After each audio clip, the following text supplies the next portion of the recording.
A Cássia um dia, eu sem entender muito essa coisa de profecia, essas Sim. coisas, entrando, né, por esse caminho, eu lembro que a Cássia se arrumando para ir pra igreja de casa falou assim: aqui eu ela cedo ela falou pra mim assim: "Zé Carlos, sabe o que que é festividade?" No Rio de Janeiro, festa de igreja, congresso é uma de festividade. Festividade. Festividade. "Sabe o que é festividade?" Eu falei: "Não, vamos uma hoje ali na Assembleia de Deus, na igreja dos meus pais, tem?" Eu falei: "Ah, vamos lá para conhecer, vamos lá então." Aí ela falou uma coisa que ficou na minha cabeça. Ela falou assim: "Aqui é bom porque ninguém me conhece mesmo, eu não vou", como é que tu falou Não mesmo? vou precisar ser crente, "Não vou ninguém precisar quer ser me crente matar? aqui. Aqui ninguém precisa me matar, ninguém aqui eu não preciso ser." Uhum. E eu lembro, pastor, que quando chegamos nessa igreja, estava muito lotada, a igreja de Fragosos. Sim. Deus Aleluia. abençoe os irmãos de Fragosos, que eu amo a minha igrejinha lá, que eu aceitei Jesus. Pastora Arley, todo mundo lá. O que que aconteceu? A igreja estava muito cheia, então eu fiquei do lado de fora, muito cheia mesmo.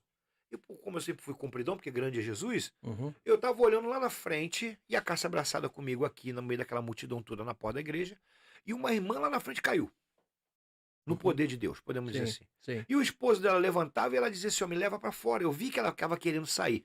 Eu, na minha cabeça, falei: "Meu Deus, tem tanta gente aí dentro que a mulher tá passando mal." Eu não sabia que ela Uhum. tinha caído no poder de Deus. Sim. Mas ela dizia: "Me leva, me leva, me leva." E aí, rapaz, ela veio costurando aquela multidão, veio costurando, veio costurando. Quando ela foi passar na porta, que ela ficou de frente pra Cássia, assim, ela parou. Ela falou: "É aqui que eu fico." Ela chegou e disse assim: "Ó, assim te diz o Senhor." Falou pra Cássia na porta Ó, da igreja: tremendo, hein? "Tu dissestes em casa que aqui tu Obrigado. não precisa me servir." Assim mesmo. Tudo que ela falou lá no quarto, falou Ó. pra casa de volta. Não, deixa, Não, segura um é pouquinho. tremendo isso aí, Não, homem. segura aí, É segura muito aí. tremendo isso Não, aí. segura aí, segura aí. Segura aí, porque eu Aham. quero dar um recadinho pros calvinistas Pode aqui, falar, pode tá? falar. Ah, Os calvinistas aí que não concordam, que não aceitam com a manifestação do Espírito é Santo, doido. Vocês não os viram ainda. dons espirituais, que bate contra, né? Que isso é coisa lá para os 100 primeiros anos da igreja Não, primitiva, não. que isso não é para hoje.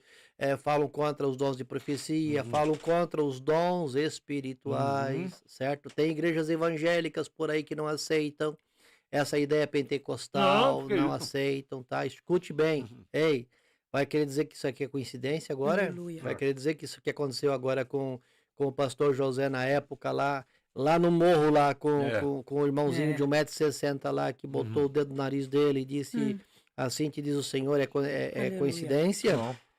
É isso que você quer?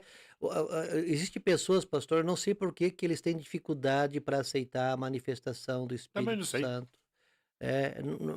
Porque a Bíblia, eles ficam literalizando a Bíblia, certo? Eles ficam isolando os textos É. bíblicos, certo? Eu É. sempre digo, pastor, quando eu leciono na faculdade, eu sempre digo isso aqui, ó.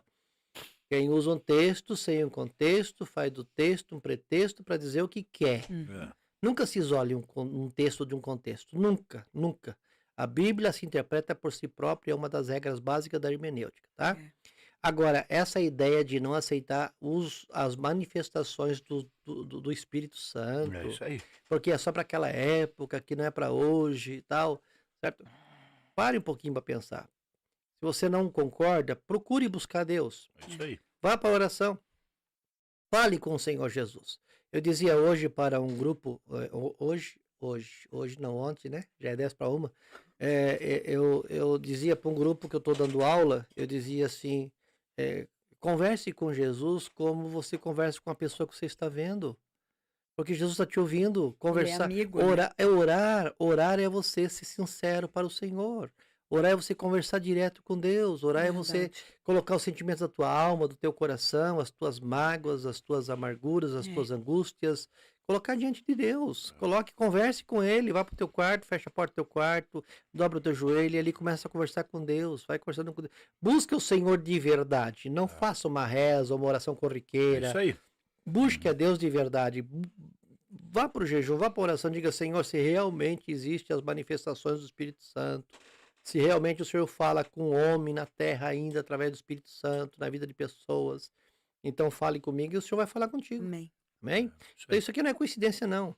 E daí a Não. irmã saiu lá fora e te Uhum. entregou o recado. Entregou o recado. Um abraço pro Maico. O Maico tá ligado em nós. Hum. Esse moço aqui, o Maico, ele era de facção, ele. O que, que E é a hoje, facção aí? uma das facções aí criminosas aí. Ah, é? E hoje ele é um servo de Espírito Deus, Santo. está nos acompanhando aqui. É uma bênção do Senhor. Tá? Tá É um certo. filho na fé também, Opa, praticamente. Ele tá tá com a gente. liberto. Ali, oh, muito. Maravilha. Meu Deus, eu queria ter ele perto de mim. É? Perto de mim o tempo todo. Ele, o Benção. João Godoy, essa turmada toda, Michel, eu queria que eles ficassem perto de mim. E Pastor aí... James está dizendo que nós estamos em 3 horas de live já. Ah, é? Não, então tá bom, daqui a pouquinho. Pastor, Oi. parou, falou com a Cássia tudo que a Cássia tinha falado. Eu falei, meu Deus, mas como é que pode essa mulher ter falado isso? Como é? Eu fiquei assim, gaguejando, mas como que pode? Ela estava lá no quarto com a gente para falar tudo isso, porque ela falou tudo que a Cássia falou. Sim. E ali seguiu. Aquele momento foi a Cássia que... Foi... Uma das coisas que ela falou é que não adiantava eu fugir, que Aham. ele me via lá ou aqui. Lá ou aqui? Como Ó, que a mulher sabia E disso? não sabia de nada. Não sabia nem Nem que sabia era... de onde os irmãos eram. Não tinha Não. vindo nada, a gente É. estava recém na igreja. Foi tremendo aquilo Isso ali. aí. Pra mim foi um sinal tremendo, porque eu estava Sim. começando aí em tudo, assim, né? Aleluia. E ali Deus começou a fazer uma grande obra na minha vida. Eu comecei a gostar da igreja, mas aí o que aconteceu? Eu só levava a Cássia na igreja. Uhum. Aí um dia eu sentado não, lá, com o pé no muro, com a mesma mania de botar pé no muro, eu tenho essas manias de botar pé no muro. Bem no pé no muro, assim, com a mão no queixo, assim, olhando o culto. A porta de Fragosos, o senhor entra assim, a igreja direto, assim, tu olha lá dentro do púlpito, assim. Uhum. Antigamente uma grade, a igreja de Fragosos, igreja bonita. E lá fora a casa dos irmãos fica bem do outro lado da rua, né? E eu ficava de lá só olhando, não entrava na igreja. E um dia, um pastor chamado José Carlos também, não esqueço o nome, começou a pregar, e ele dizia, se tu é homem, eu falo muito isso até hoje, quando eu tô por aí pregando nos ar livre, homem é aquele que aceita Jesus como Salvador, porque essa é a hora que tu treme na base e fala que não quer, fica com medo. Se tu é homem, entra aqui, aceita Jesus, não adianta ficar aí fora, Jesus te liberta, Jesus te cura. Pastor, me deu uma coisa lá fora assim, e eu entrei dentro da igreja. A Cássia acho que até tomou um susto, que ela nunca imaginou que eu fosse entrar dentro da igreja. Entrei e me joguei lá na frente lá e aceitei Jesus como meu Salvador. Aleluia. Aceitou E aí, o na plano de hora que eu Deus. desci, que eu cheguei lá dentro da igreja, desceram os irmão Joel, aquela turma toda lá, que são amigos nossos até hoje, irmão Cido, porque hoje é um pastor Cido, me abraçaram e eles começaram a falar em língua estranha. E quando eles começaram a falar em língua estranha, pastor James, aquilo foi tão gostoso, foi tão bom, que eu dizia assim, oh Deus, eu quero ser igual a esses irmãos, assim, eu quero falar essa língua também. E aquilo foi começando a me tomar, e eu peguei uma paixão pela igreja, que até hoje não sai mais essa paixão da minha igreja, pela igreja. O amor que eu tenho, eu gosto de estar na igreja, eu gosto de estar fazendo isso aqui com o Senhor. Aleluia. Eu gosto de sentir o cheiro da igreja. O cheiro da igreja para mim é tudo. Aí veio o Entendeu? desejo de fazer a obra de Deus. Fazer a obra de Deus. Me apaixonei. E aí eu olhei para cá e falei, Cássio, um dia eu quero ser um pastor igual a esses homens aí. Sim. E ali parece que eu profetizei sobre a minha vida mesmo. Sim. E tudo foi acontecendo.